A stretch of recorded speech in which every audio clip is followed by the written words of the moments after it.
Well, good afternoon, everyone. It's a pleasure to be with you, and I'm tempted to get up and lead some cheers. 3 cheers for capitalism.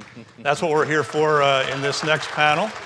And it's a great economic transition from an amazing presentation just before us. Wasn't Tim's presentation wonderful? Let's give him another round of applause. Very inspirational. But 3 cheers for capitalism. We're living in interesting times, are we not? We're living in a time when there seems to be some confusion about this issue of economic systems, and we're seeing it particularly among the millennial generation, those who are a bit younger than some of us sitting up here, not so much Rebekah, but some of the rest of us sitting up here in the front.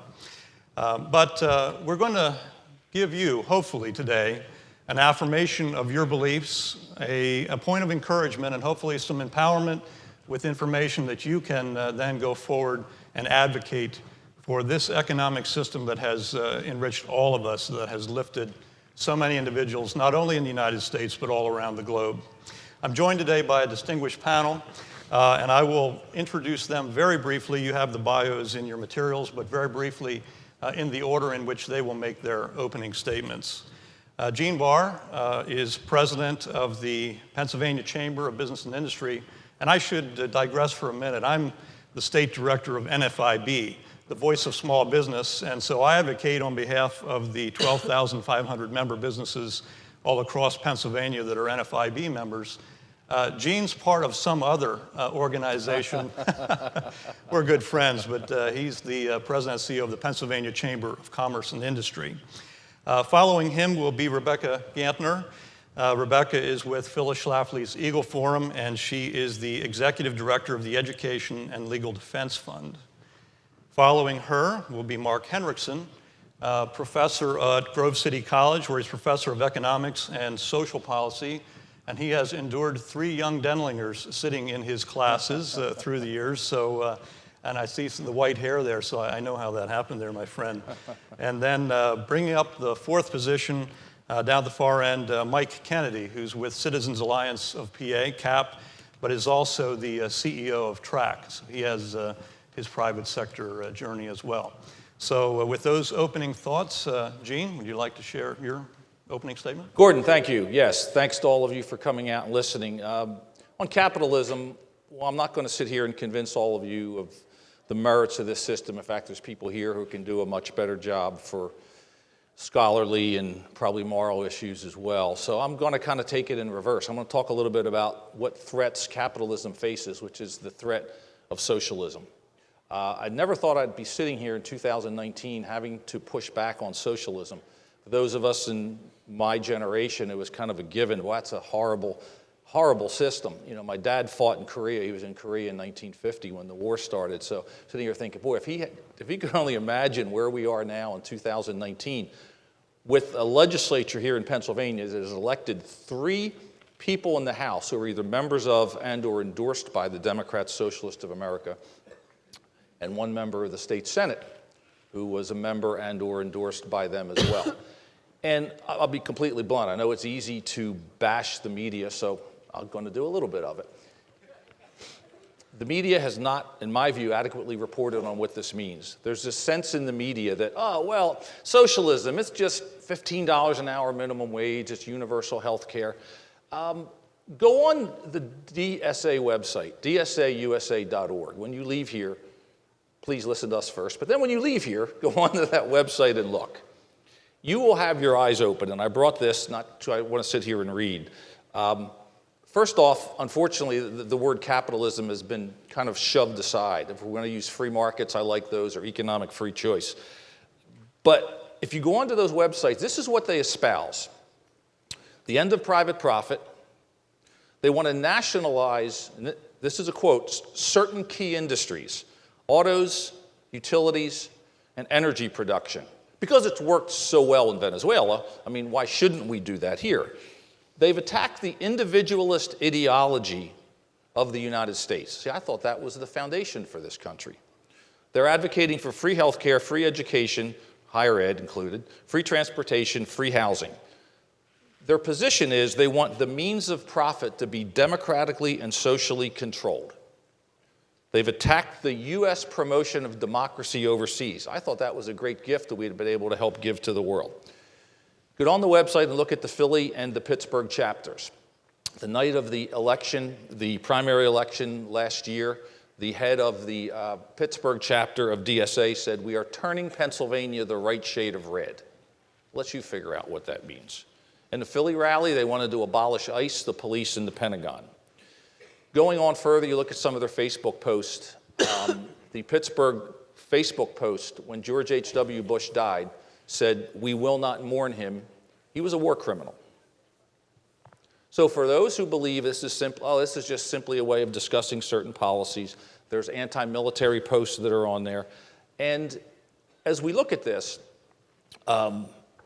what you'll hear from other people too is, we just want the Scandinavian system. I'm going to go through quickly, and we can touch on that, because that is a complete misnomer, and we can talk a little bit about what that means when they say the Scandinavian system. So I'm going to end there, because I think all of you need to carry that gospel of what this means, because tremendous good has been done by our free market system, and it's under attack. Now, the reality is there are a lot of good people out there who aren't seeing the benefit of what we've all seen in terms of economic growth.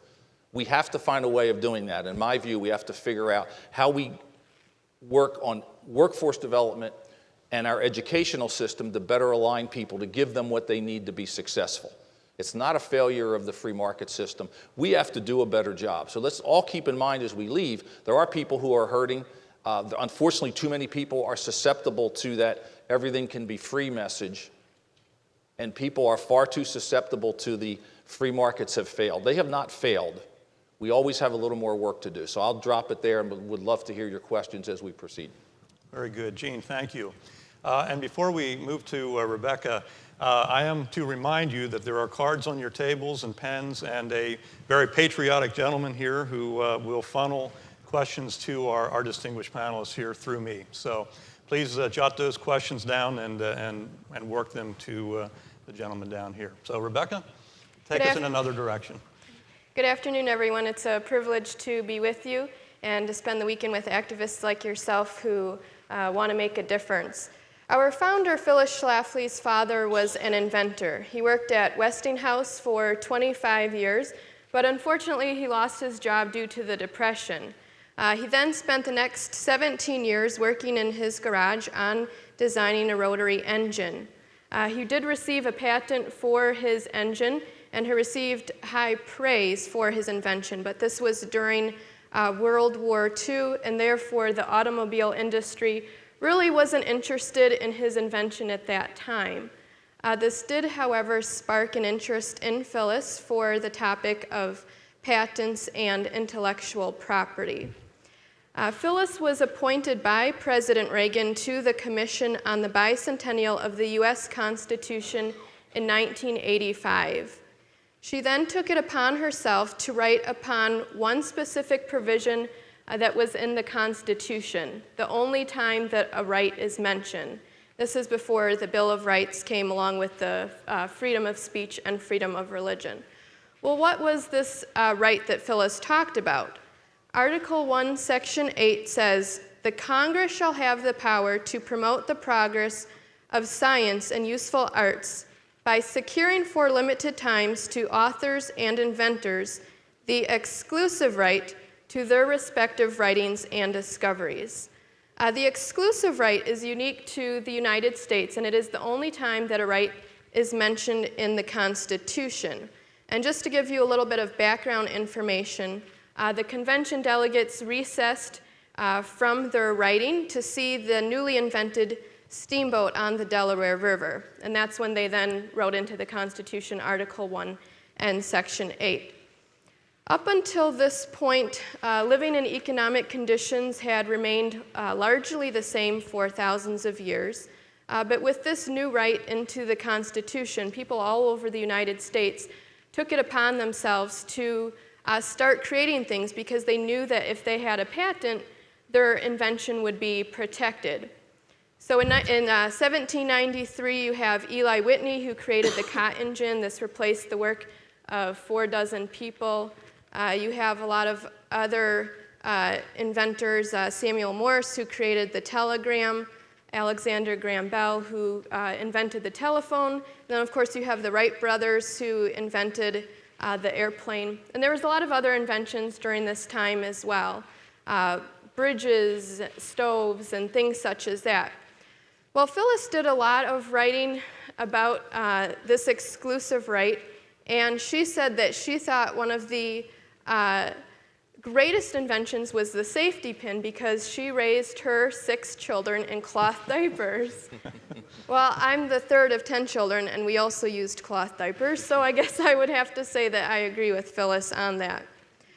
America's patent system continues to lead to the creation of new and useful things. In June of 2018, the United States issued 10 million patents. It is our unique patent system that has led to our economic prosperity, our high standards of living, and the addition of new jobs and businesses in the United States.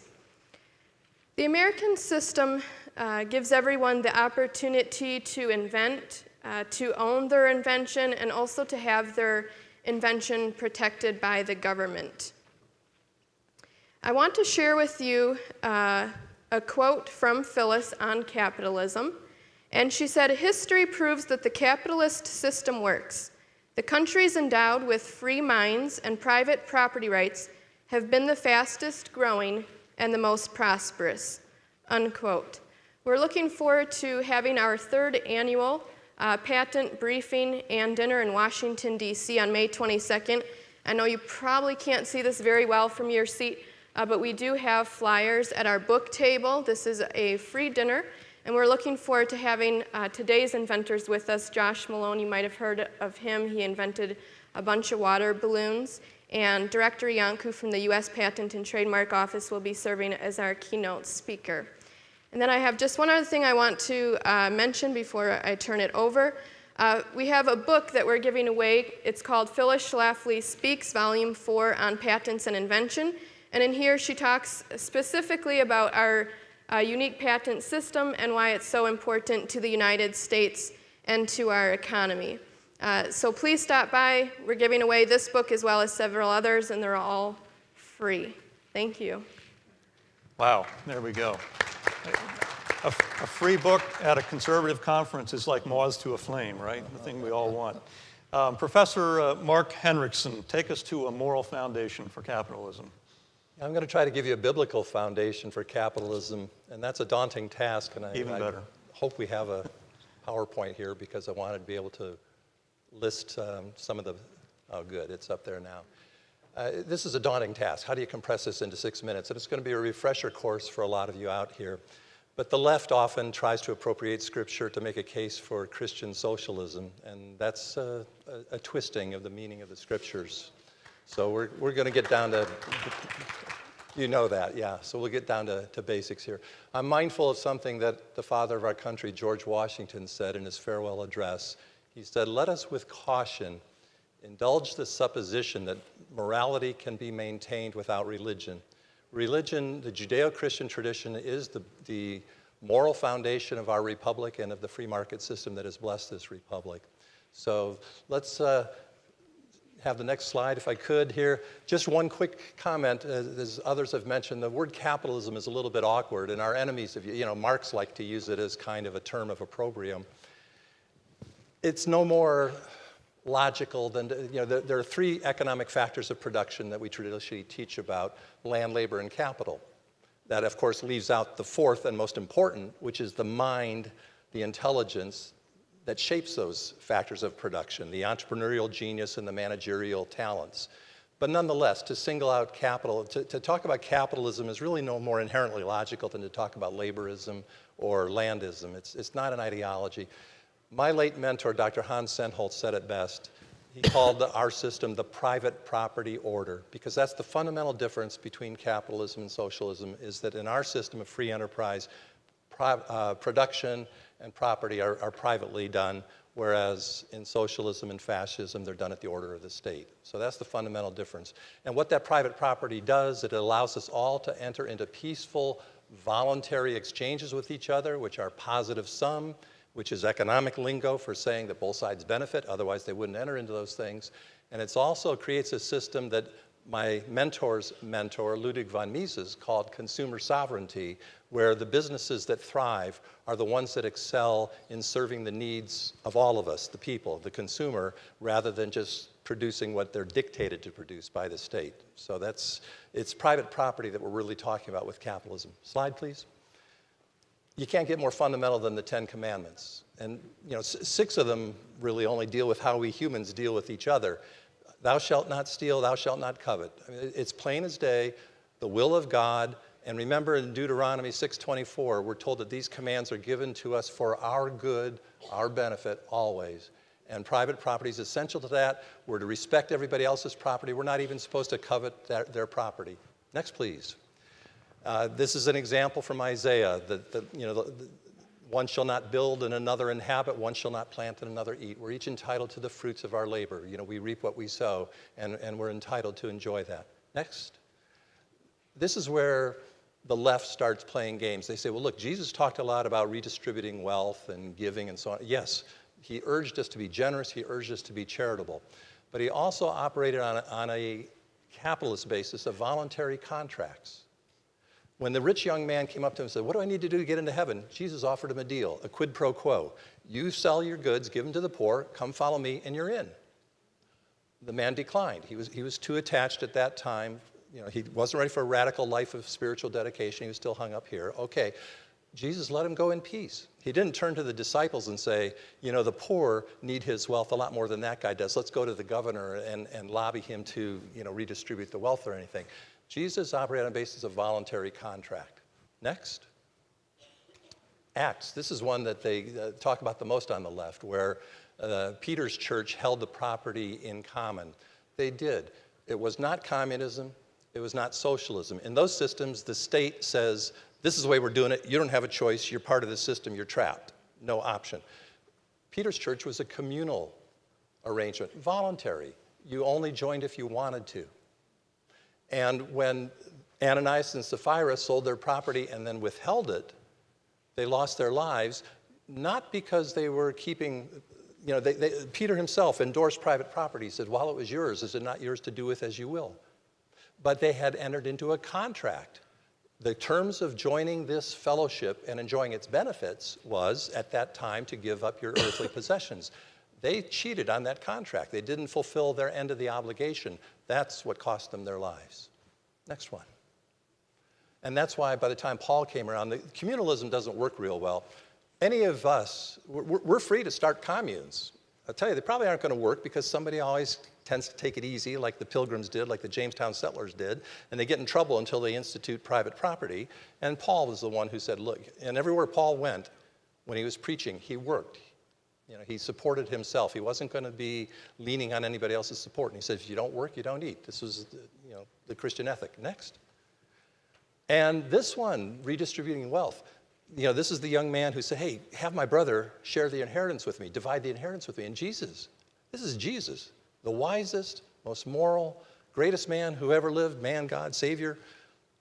He didn't feel confident to do it. He said, who made me a judge or a divider over you? So who are his alleged followers who somehow have more belief in themselves, more arrogance to come out and say, well, I know how to redistribute wealth justly. Jesus didn't touch it with a 10-foot pole, so why would his followers do that? Next. Slide, please. There we go.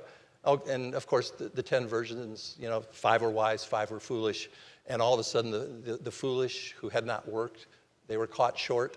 There was no suggestion that those who had accepted responsibility owed them anything. You reap what you sow in this world. That doesn't mean when somebody's down and out, you don't help them, but you can use your discretion. You don't have a legal obligation to help somebody who, like AOC, Senator Toomey was talking about AOC, and she says she wants to pay people even if they don't work. You don't have to do that. That's not Christian. Next. The Good Samaritan is the Christian model. He gave of himself.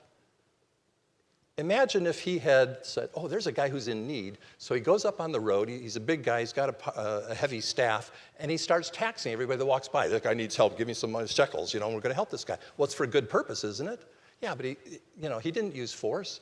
He gave of himself. And then when he took him to the innkeeper and he had other obligations, he said, look, I'm delegating this job to you, I'll fund it.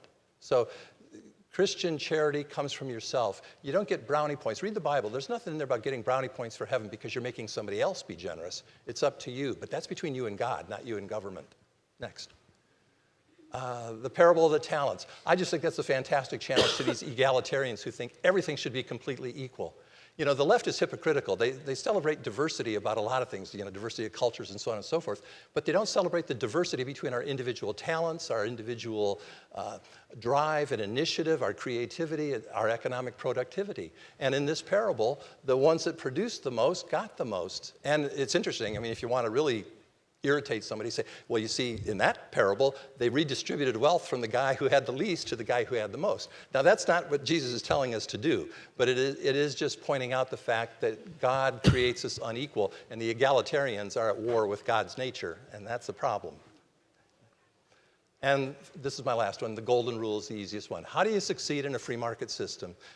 Provide value for others if you would have them provide value for you. The market system is completely other-oriented. It's as close as you can come humanly to something that is truly Christian in spirit. The only way to succeed for yourself is to do something good for others. I think that's a wonderful incentive system, and I think that's why we need to cherish the free market. Very good, Professor. Thank you.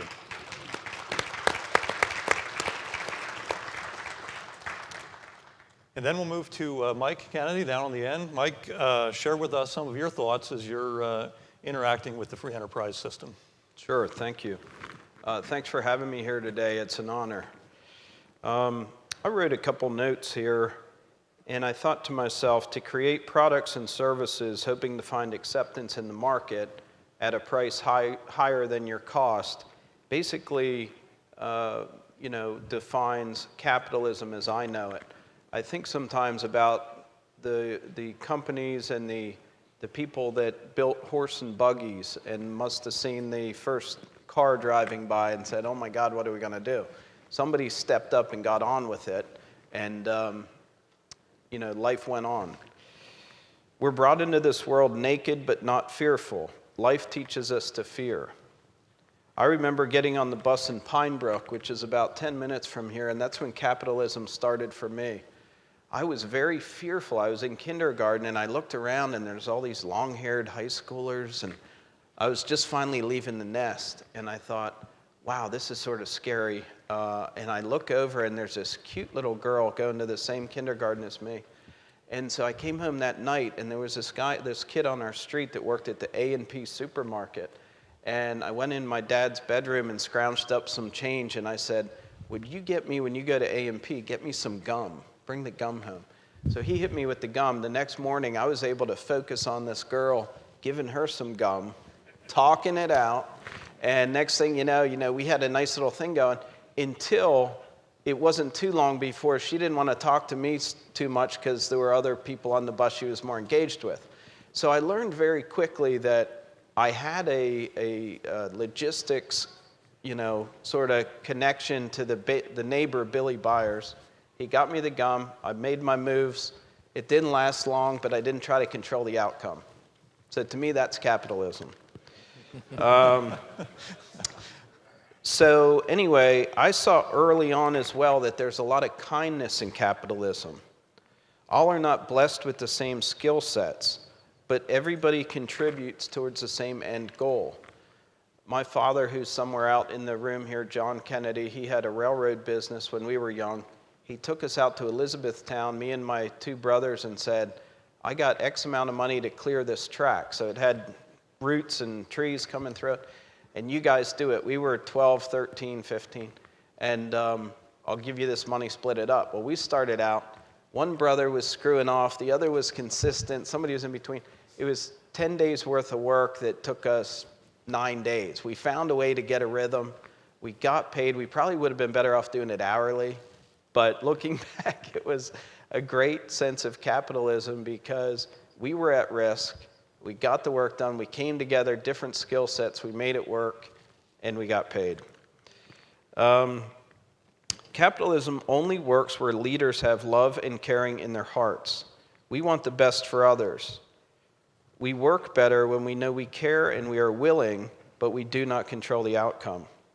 We lay out stepping stones where the best leaders started out following, but through a series of events rise to be in charge.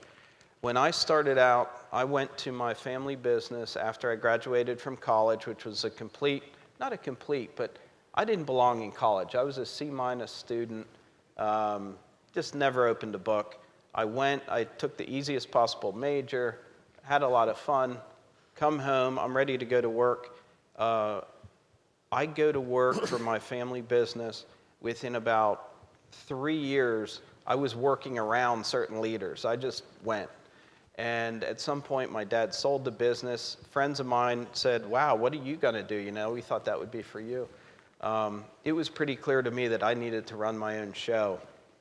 And through my last 20 years of being an employer, I have learned more about laying out stepping stones for other people to either follow and walk or not. But when you see the personal growth in people when they decide to take a risk and make a move in their own environment, it's really the best thrill I have being in business.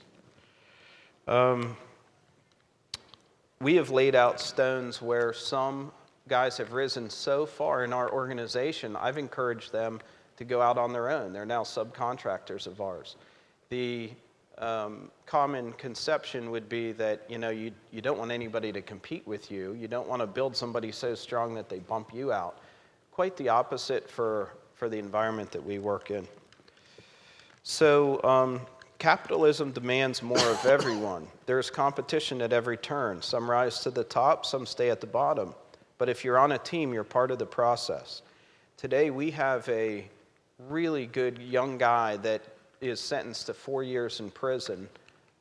He changed as he grew with us, but he had priors and this and that. His family is well cared for by 50 other families that are our employees, and it's really something special to see. Willingness is about accepting and seeking out the stepping stones. And my last little story, I have the honor of working for a customer who is so good at what he does, and he can smell bologna a mile away, that we were on a job one day, and the concrete contractor, the owner was supposed to be there and did not show up. The foreman has been covering for him and so forth, and this gentleman said, well, how about I just help you get in business? And he goes, well, okay. Next thing you know, here's this young guy with a thriving concrete business. It's very prominent in the area. This happened 15 years ago.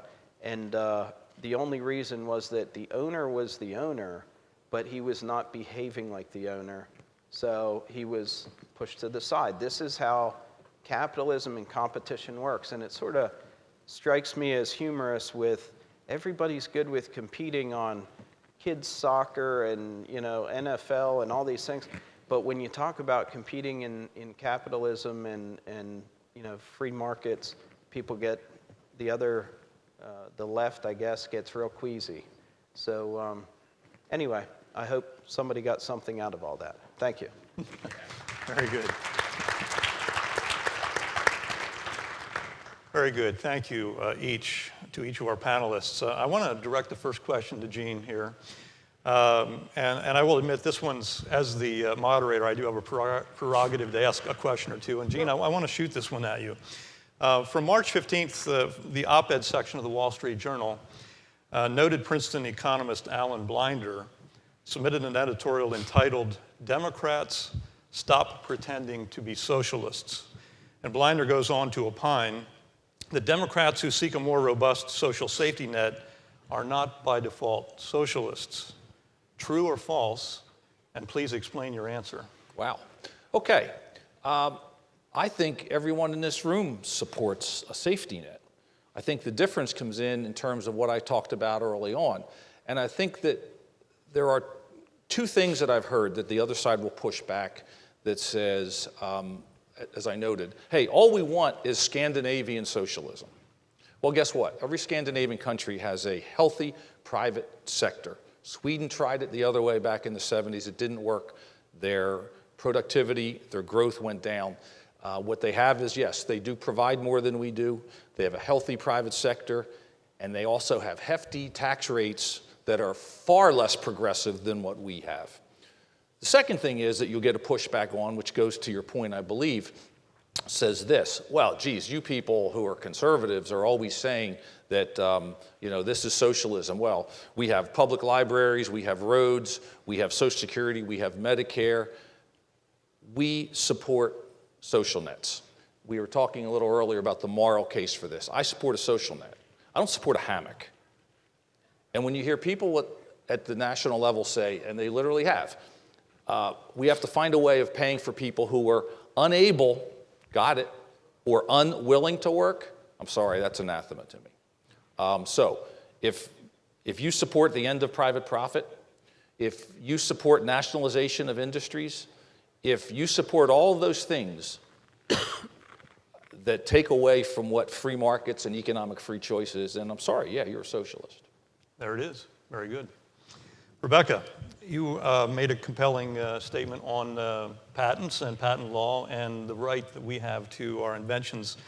I'm going to just shade this question, which is from the audience, just a little bit. What would your view be on the government using its power to break up monopolies, trust busting? And we have some history in the nation. What are your thoughts in that area? Well, I'm not sure who asked that question, but I might actually connect you with Jim Edwards. He's our patent policy advisor. He kind of deals with all of the things like that.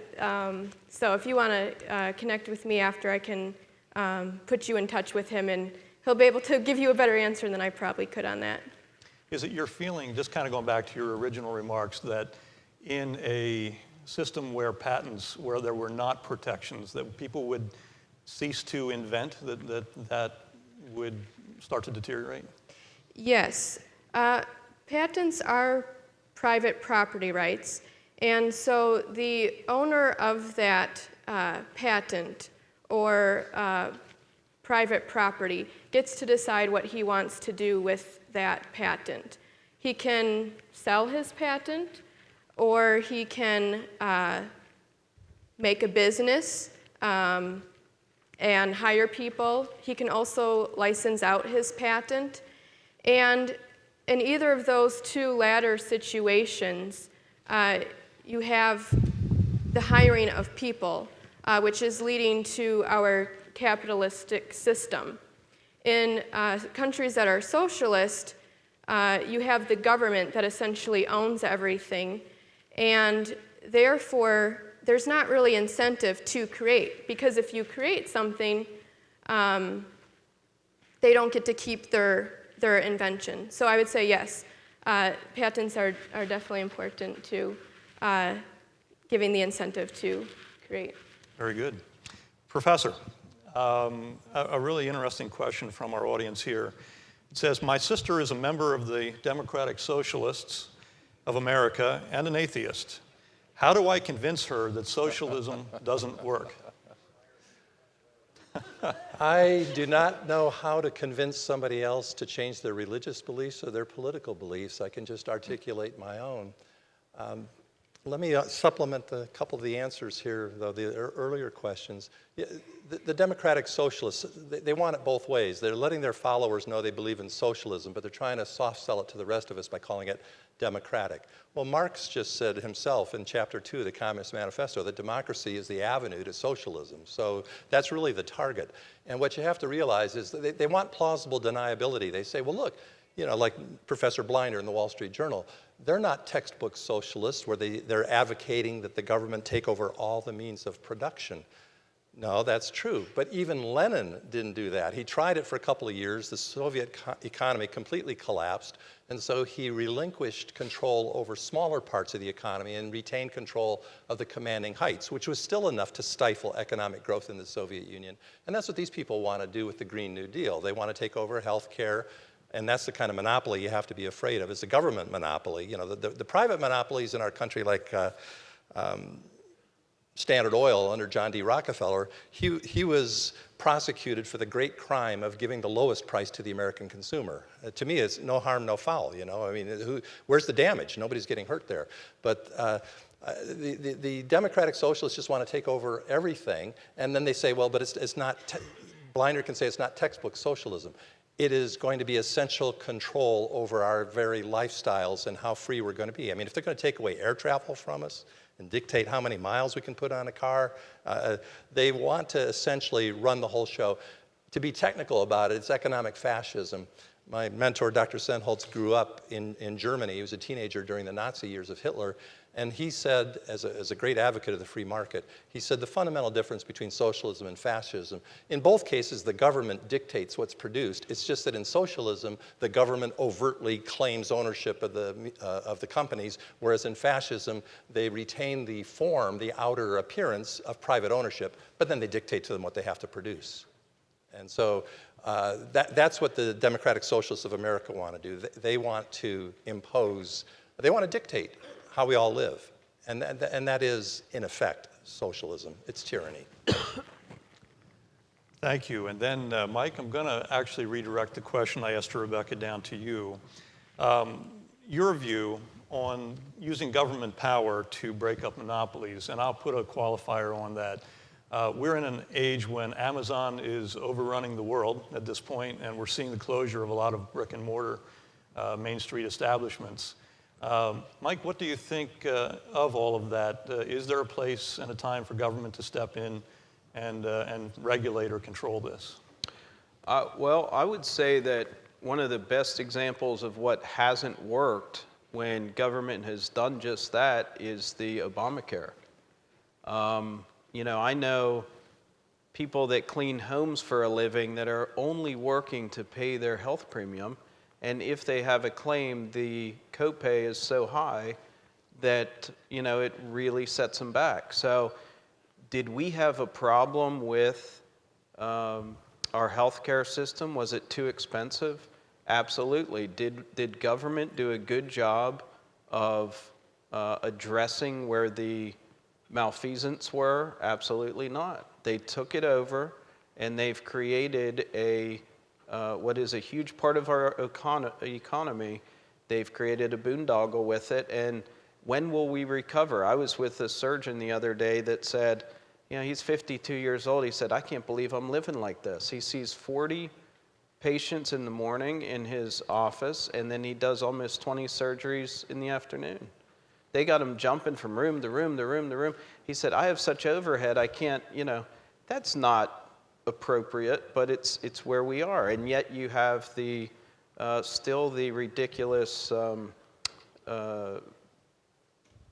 suing of people going on, and the way that the legal system works in malpractice, and it's just a complete mess. So I don't think government should be involved in large swaths of our economy by any means. I think the government was, you know, set up to keep us safe and, you know, have a good monetary system. For them to step in to fix what's broken generally doesn't work.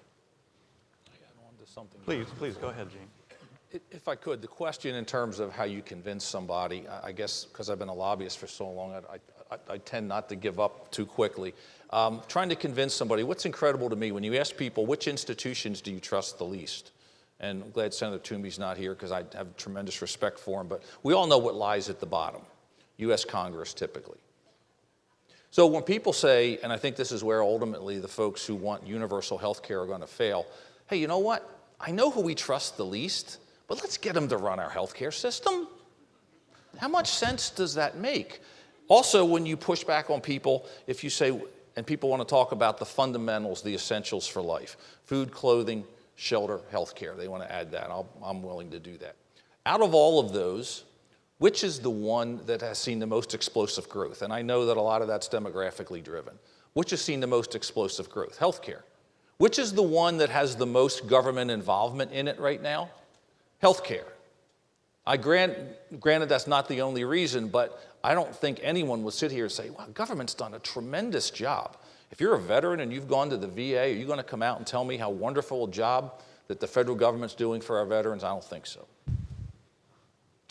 Good thoughts. I do want to ask the professor, if I can, one. again taking the prerogative of the moderator here. In a recently released book, Professor Martin Hagland, professor of humanities at Yale, posits in his book, This Life, Secular Faith and Spiritual Freedom, and Martin Hagland is a noted neo-atheist. The maximization of human freedom is best accomplished under an economic system devoid of the profit motive.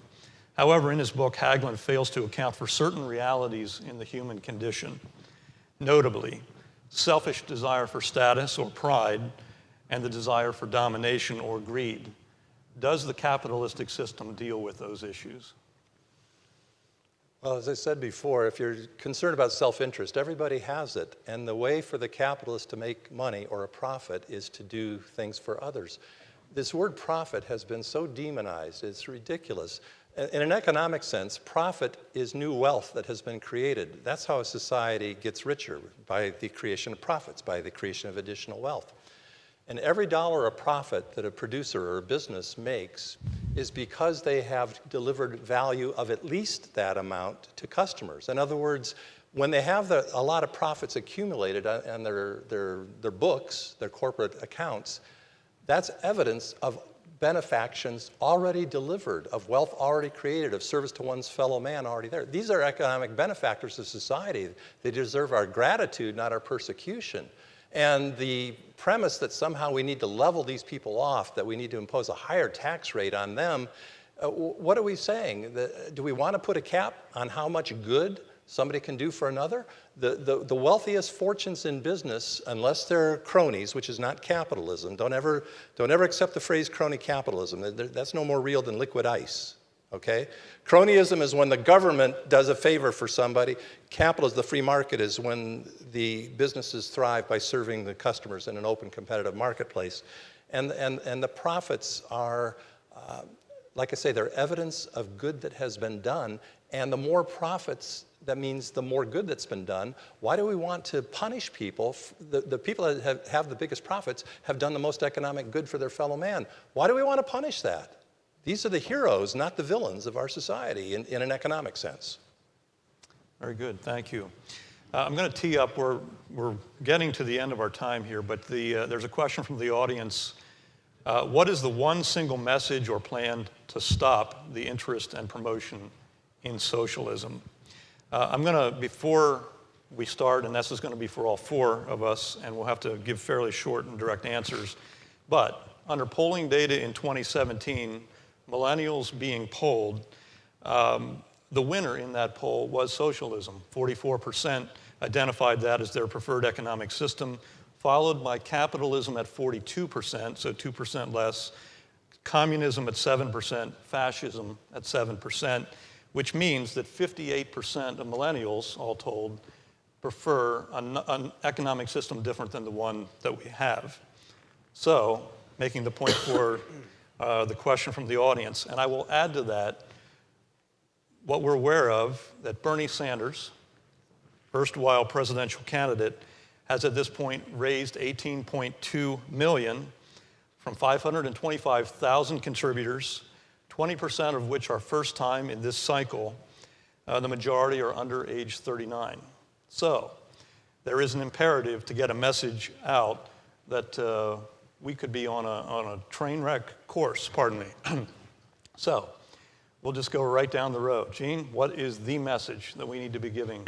The message is for all of you to leave here and talk about what it is free markets and economic choice really mean, because young people, unfortunately, just don't understand it, and we could get off extensively about why that is and what they're being taught in schools. They are not being told what it truly is, about what the control and what the direction is.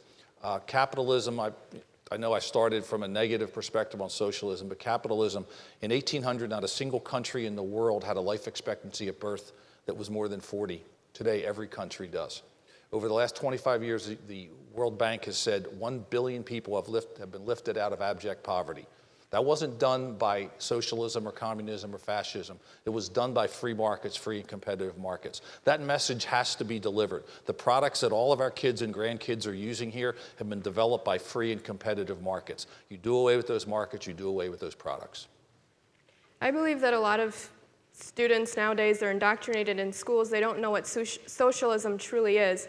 And I'll just mention that we actually have a free conference for college students where we train them on conservative policy issues. And we teach them to stand up to their liberal professors and classmates. And I have flyers out there on that as well. But it's a completely free conference, and we offer travel and lodging scholarships as well. So if you know of any students that would be interested, please send them our way. We try to train them on these issues, and I know there's a lot of other student groups out there that do that as well. Yeah, in answer to this question, and the one that was directed to me earlier about what do we do to disabuse these, change somebody's mind, you know, if I could, I'd sit down with them and I would just show them the history of socialism wherever it's been practiced, including the mess in Venezuela today. What scares me is that I think a lot of people just don't want to learn. I call it the tyranny of good intentions. You know, like you talk to your atheist, democratic, socialist relative, I think that person thinks, look, I want justice, I want all the good things, I want an elimination of poverty. This is all to the good, and therefore, because my intentions are good, my political system must work. It's a non sequitur. And I'd like to teach them the reality, but they don't want to know it. The other thing that they fall prey to is what I call the liberal temptation. It's the great human desire to want to help others. But the liberal temptation is just as long as somebody else pays for it. And Mike, what is the message? Yeah, so I would say the message is a big question to share with as many people as will listen is, how did this happen? You know, you look around the room like this, there's a lot of people in this room and in offices and businesses all over the country today that have not spent the time to share with young people their history, their path that they've taken. I look at these colleges today and I say, my God, there's well over $1 trillion in debt on student loans with no collateral. These kids are coming out of these schools with major debt, 6%, 7%. I mean, it's a bubble, it's ready to burst. So, you know, you get what you pay for and you get what you invest in. I really feel like, the colleges, even the high schools, you know, more people need to ask the question, what are we teaching these kids and how did we get here? Very good. That is our time. Would you join me in thanking our panelists, please, here?